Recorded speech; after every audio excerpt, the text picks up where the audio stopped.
Supreme কোর্টের আইনজীবী barrister Syed Saidul হক সুমনের বিরুদ্ধে ডিজিটাল নিরাপত্তা আইনে মামলা হয়েছে।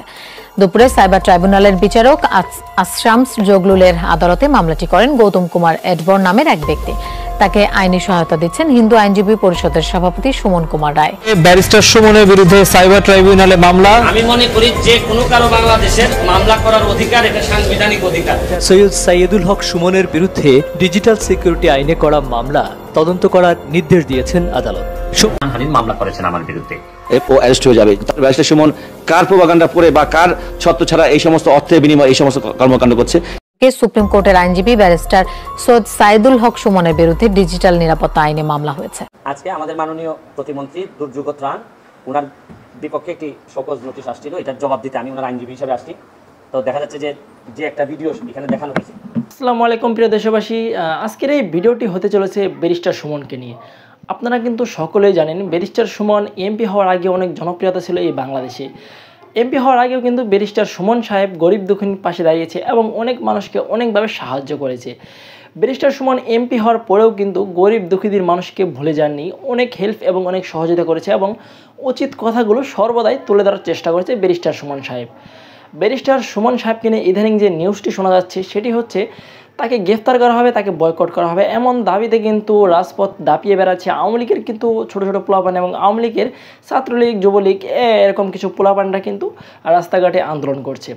হঠাৎ ব্যারিস্টার সুমনকে গ্রেফতার করার জন্য এত আন্দোলন কেন? আজকের এই ভিডিওতে আপনারা বিস্তারিত মাধ্যমে দেখতে পারবেন ব্যারিস্টার সুমন কী কী ভুলগুলো করেছে। বিস্তারিত ভিডিও দেখার আগে আপনাদের কাছে ছোট একটা রিকোয়েস্ট, যারা এখন এই চ্যানেলটি সাবস্ক্রাইব করেন এই চ্যানেল সাবস্ক্রাইব করে পাশে থেকে বেল আইকনটি বাজিয়ে রাখবেন। ইতিমধ্যে যারা সাবস্ক্রাইব করে রেখেছেন সকলকে জানাই অসংখ্য অসংখ্য ধন্যবাদ। এই ভিডিওতে লাইক করে দিয়ে দ্রুত বিস্তারিত ভিডিওগুলো দেখা শুরু করে দিন। কেন ব্যারিস্টার সুমনকে গ্রেফতার করার জন্য আওয়ামী লীগ এবং পুলিশগুলো এভাবে লেগে পড়েছে? তো চলুন এখন আমরা নেক্সট রিপোর্টে বিস্তারিত ভিডিওগুলো দেখে আসি। মন্ত্রী সমরে দল করিম কালো টাকারে সাদা করছেন উনি। তাও মন্ত্রী হওয়ার আগে 10 তলা একটা বাড়ি আছে ওনার, যেটার নির্মাণ ব্যয় হয়েছে 15 কোটি টাকা। তোপখানা রোডে 2টি অফিস পেয়ে, তারপর হচ্ছে গিয়ে জমি হচ্ছে গিয়ে অনবসন্ত জমির মালিক, তারপর রাজধানীতে 4% জমিতে একটি বহুতল পাকা বাড়ি যার মূল্য কয়েক কোটি টাকা। তারপর হচ্ছে গিয়ে আপনার পাইকপাড়ায় কেয়ারি বুরুজ ভবনে একটি ফ্ল্যাট আছে। পিরোজপুরে আছে ওনার নাজিরপুরা আশেপাশের এলাকায় কোটি টাকার জমি ক্রয় করেছেন সমরে দল করিম। এটা আমার সমস্যাটা যে জায়গায় হয়েছে, এত জায়গা থাকার পরও, সম্পদ থাকার পরও, ঢাকা শহরে এরকম 2-3টা বাড়ি থাকার পরও উনি মন্ত্রী হওয়ার 1 মাস 2 দিনের মধ্যে আবার রাজুক থেকে প্লট বরাদ্দ নিছেন। তাও আমার কথা হচ্ছে যে কত টাকা লাগে একটা মানুষের। এই যে মৎস্য ও প্রাণী সম্পদ মন্ত্রণালয়ের তথ্য অনুযায়ী উনার জন্ম কিন্তু হচ্ছে 1965 সালে। 71 সালে যদি মুক্তিযুদ্ধ হয়ে থাকে তাহলে উনার বয়স হয় মাত্র 9 বছর। 9 বছর বয়সে উনি মুক্তিযোদ্ধা কিভাবে হলেন আমার জানা নাই, কারণ আমার মেয়ের বয়স 9। এই মেয়েকে স্কুলে পাঠাইতে গেলে একটা মানুষকে দিয়ে আমার স্কুলে পাঠাইতে হয়। এটা আমি কোনোভাবে মিলাইতে পারতেছি না যে 9 বছর বয়সে উনি কিভাবে মুক্তিযোদ্ধা হইলেন, এটা আমার কোনোভাবে মিলতেছে না। ডিজিটাল বাংলাদেশ দরকার, কিন্তু ডিজিটাল ব্যবস্থার অপব্যবহার করে যারা, তাদেরও বিচারের জন্য যদি ব্যবস্থা না হয় সেটাও কিন্তু এক প্রকার দায় মুক্তি তাদের জন্য হয়ে যায়। মাননীয় সদস্য জনাব সৈয়দ সাইদুল হক হবিগঞ্জ 4 একটি সম্পর্ক প্রশ্ন করুন। শুরু করিতেছি মহান আল্লাহর নামে, যিনি পরম করুণাময় এবং অত্যন্ত দয়ালু। মৎস্য ও প্রাণী সম্পদ মন্ত্রী তিনি হচ্ছেন গিয়ে আমাদের মাননীয় মন্ত্রী সমরে দল করিম।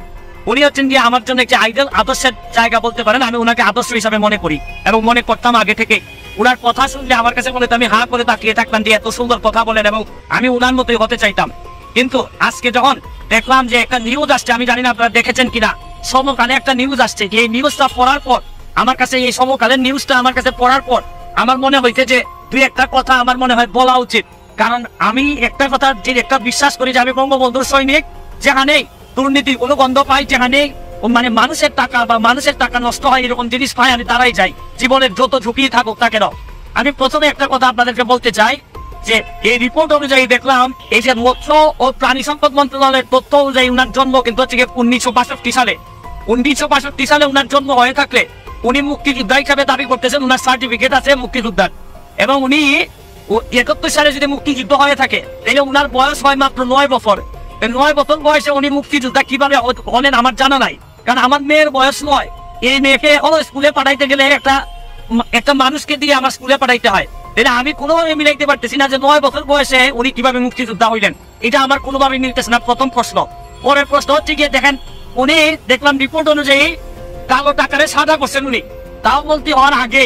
আচ্ছা ধরে নিলাম যে ওনার টাকা আছে, অনেক টাকা আছে, উনি স্বনামধন্য আইনজীবী, এখন কালো টাকারে যিনি সাদা করেন তার পক্ষে কিন্তু উনার মন্ত্রণালয়ে যত মানুষ দুর্নীতিবাজ আছে যারা কালো টাকার মালিক তাদেরকে তো নৈতিকভাবে উনি কোনো কথাই বলতে পারবেন না, কারণ উনি নিজেই তো কালো টাকার মালিক ছিলেন, যেখানে উনি সাদা করছেন এই রিপোর্ট অনুযায়ী এখানে স্পষ্ট আছে।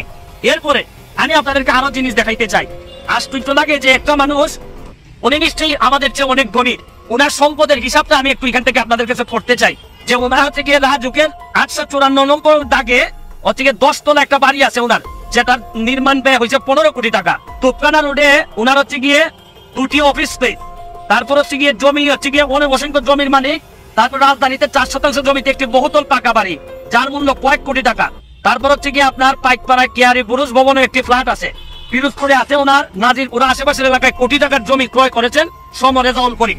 আমার কথা হচ্ছে যে উনি হয়তো অনেক ধনী হইতে পারেন, ওনার এই জায়গা সম্পত্তি থাকতে পারে, এটা আমার সমস্যাটা যে জায়গায় হয়েছে এত জায়গা থাকার পরও, সম্পদ থাকার পরও, ঢাকা শহরে এরকম 2-3টা বাড়ি থাকার পরও উনি মন্ত্রী হওয়ার 1 মাস 2 দিনের মধ্যে আবার রাজুক থেকে প্লট বরাদ্দ নিছেন। তাও আমার কথা হচ্ছে যে কত টাকা লাগে একটা মানুষের, কত টাকা হইলে মানে এটা তো ঠিক এই বরাদ্দ তো নিবে যারা হচ্ছে গিয়ে ধরেন হয়তো বেআইনি উনি কিছু করেন নাই, কিন্তু এত জায়গা সম্পত্তি থাকার পরে একটা মানুষের আবার এই জায়গা নিতে হয়, এইটা আমার কাছে মনে হয়েছে যে এটা কঠিন বাস্তবতা। আমি এই রিপোর্টটা এখনো বিশ্বাস করতে চাই না, কারণ উনি এখনো আমার আইডল। আমি মনে করি উনার যেভাবে উনি কথা বলেন আমি এখনো বিশ্বাস করতে চাই। আমি বিশ্বাস করি উনি এই সমকালে যতগুলা লেখা আসছে এইটার একটা প্রতিবাদ দিবেন অথবা এদের বিরুদ্ধে মামলা করবেন যদি এই কথাগুলো সত্যি হয়ে না থাকে। আর যদি সত্যি হয়ে থাকে তাইলে আর বলার অপেক্ষা রাখে না যে আপনার মতো লোকরাও যদি এই ধরনের বিতর্কিত হন তাইলে বঙ্গবন্ধু কন্যা কাদেরকে দিয়ে দেশ চালাবেন? সব মানুষ যদি নষ্টের কাতারে চলে যায় তাহলে বঙ্গবন্ধু কন্যা কাদেরকে দিয়ে দেশ চালাবেন? এত কষ্ট করেন উনি দিনে রাতে জীবনের ঝুঁকি নিয়ে বাংলাদেশটাকে সামনের দিকে এগিয়ে নিয়ে যাচ্ছেন। আর আমাদের মতো লোকগুলা যদি এইভাবে আমরা বিতর্কিত হয়ে যাই, আমাদের যদি এত সম্পদ দরকার হয় তাহলে কোনোভাবে বঙ্গবন্ধু সীমাভাবে আমরা পৌঁছাইতে পারবো না। আমি এখনো বিশ্বাস করি যে উনি প্রতিবাদ দিয়ে মামলা করবেন যদি এগুলো সত্য হয়ে না থাকে। আর বিশেষ করে মুক্তিযোদ্ধার বিষয়টা উনি যদি প্রকৃত অর্থে হয় উনি মুক্তিযোদ্ধা হিসেবে সঠিক কিনা উনি প্রমাণ করবেন, নাইলে উনার জন্ম সাল ঠিক কিনা এটা উনাকে প্রমাণ করতে হবে। আর নাইলে মুক্তিযোদ্ধা এবং মুক্তিযোদ্ধাদের মতো এইভাবে একটি সম্মানিত জিনিস নিয়ে উনি যদি কোনো কিছু করে থাকেন এটা আমাদের জন্য চরম দুর্ভাগ্য হবে। আজকের মতো বিদায় নিচ্ছি, ভালো থাকবেন। যতদিন বেঁচে আছি প্রতিবাদ করার মধ্যে দিয়ে যাইতে চাই, আর মরে গেলে তো আপনাদের কাছে শুধু দোয়া চাই। ক্ষতিতে আঘাত দেওয়ার অভিযোগে ব্যারিস্টার সুমনের বিরুদ্ধে সাইবার ট্রাইব্যুনালে মামলা। আমি মনে করি যে কোনো কারো বাংলাদেশের মামলা করার অধিকার এটা সাংবিধানিক অধিকার। এই আজকে ওনারা আমার বিরুদ্ধে মামলা করার মধ্য দিয়ে প্রমাণ করলেন যে এই দেশে যারা মাইনরিটি আছেন, হিন্দু, বৌদ্ধ, খ্রিস্টান যারা আছেন তারা কোনোভাবেই কোনো খারাপ অবস্থায় না। হিন্দু ধর্মাবলম্বীদের কটূক্তি করার অভিযোগে সুপ্রিম কোর্টের আইনজীবী ব্যারিস্টার সৈয়দ সাইদুল হক সুমনের বিরুদ্ধে ডিজিটাল নিরাপত্তা আইনে মামলা হয়েছে। দুপুরে সাইবার ট্রাইব্যুনালের বিচারক আশরামস জগলুলের আদালতে মামলাটি করেন গৌতম কুমার এডবর নামের এক ব্যক্তি। তাকে আইনি সহায়তা দিচ্ছেন হিন্দু আইনজীবী পরিষদের সভাপতি সুমন কুমার রায়। মামলার অভিযোগে বলা হয় ফেসবুকে ব্যারিস্টার সুমন হিন্দু ধর্মকে নিকৃষ্ট ও বর্বর ধর্ম বলে মন্তব্য করেছে। তবে সুমন এ ব্যাপারে আগে থেকেই বলে আসছেন যে আইডি থেকে এমন কথা বলা হয়েছে সেটি ভুয়া। ব্যারিস্টার সুমনের দাবি তার নাম ব্যবহার করে কেউ এটি করছে। আজকে আমাদের মাননীয় প্রতিমন্ত্রী দুর্যোগ ত্রাণ ওনার বিপক্ষে একটি শোকজ নোটিশ আসছিল, এটার জবাব দিতে আমি ওনার আইনজীবী হিসেবে আসছি। তো দেখা যাচ্ছে যে একটা ভিডিও এখানে দেখানো হয়েছে, যে ভিডিওটার মধ্যে বলা হয়েছে যে তিনজনের জন্য ভোট চাওয়ার কথা বলা হয়েছে, এখানে কোনো নাম নাই, কারোর জন্য কোনো কি নাই। ভিডিওটাতে দেখা যাচ্ছে যে জায়গায় ভোট চাওয়ার বিষয়টা এটা 2 বার বলা হয়েছে, এর মানে এডিট করা, সুপার এডিট করার একটা যথেষ্ট পরিমাণ দেখা যাচ্ছে এখানে পাওয়া যাচ্ছে।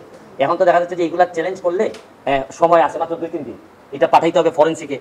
তারপরও আমরা মাননীয় মন্ত্রী সাহেব, যেহেতু উনি রাষ্ট্রের একটা মন্ত্রণালয়ে গুরুত্বপূর্ণ দায়িত্বে আছেন এবং এটা একটি ভালো প্রতিষ্ঠান নির্বাচন কমিশনেরকে আমরা তাদের এই কর্মকাণ্ডের জন্য উনি ধন্যবাদ জানিয়েছেন যে তাদের কর্মকাণ্ডের জন্য যাতে নির্বাচনের ইমেজ যেত কোনোভাবেই যেন নষ্ট না হয়।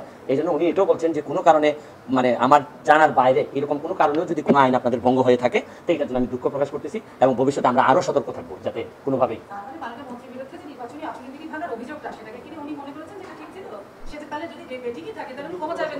না ক্ষমা চাওয়ার বিষয়টা কিন্তু অপরাধ এডমিট করে কিন্তু ক্ষমার বিষয় না। বিষয়টা কি আপনি যে আমার বিরুদ্ধে একটা অভিযোগ আনছেন, তো আমি একটা নির্বাচনী প্রচারণায় যাইনি, আমি গেছিলাম হচ্ছে গিয়ে ঘূর্ণিঝড়ে ক্ষতিগ্রস্ত একটা জায়গায়। তো এই জায়গাটাতে যে গেছি আমি তো মাথায় আমার ঘূর্ণিঝড়, মাথায় তো আমার নির্বাচনের এত আইন ছিল না। তো আমি আসলে ঠিক আইনের যে ব্যত্যয় ইন্টেনশনালি ঘটাইছি তা না, আমি কোনো আমার যে অপরাধ যেটা আমার বিরুদ্ধে আনা হয়েছে এটা আমার বিষয়টা এডমিশনের না। তারপরে এতটুকু জায়গা পর্যন্ত আসছি, আমাকে আরো একটু সতর্ক হওয়া দরকার ছিল যে কোনোভাবেই যেন এরকম একটা বড় সমাগম যখন হয় বা সমাবেশ হয় তখন যেন কোনোভাবেই কোনো জিনিসের প্রতি সিগন্যাল না থাকে। উনি আসলে অতি সুখে পাথর হয়ে গেছেন, যে উনার মধ্যে একজন ভদ্রলোকের বিরুদ্ধে এরকম কথা বলার কারণে অতি সুখে পাথর। প্রিয় দেশবাসী, শুরু থেকে শেষ পর্যন্ত যারা এই ভিডিওটি দেখেছেন সকলকে জানাই অসংখ্য অসংখ্য ধন্যবাদ। যারা এরকম নিউজ ভিডিও পেতে পছন্দ করেন তারা অবশ্যই এই চ্যানেলটি সাবস্ক্রাইব করে পাশে থাকা বেল আইকনটি বাজিয়ে দিবেন। যারা এখনও এই ভিডিওটি শেয়ার করেননি, এই ভিডিওটি দ্রুত শেয়ার করে সকলকে দেখার সুযোগ করে দিন। আজকের মতন এই পর্যন্ত, দেখা হচ্ছে পরবর্তী কোনো ভিডিও নিয়ে ইনশাল্লাহ।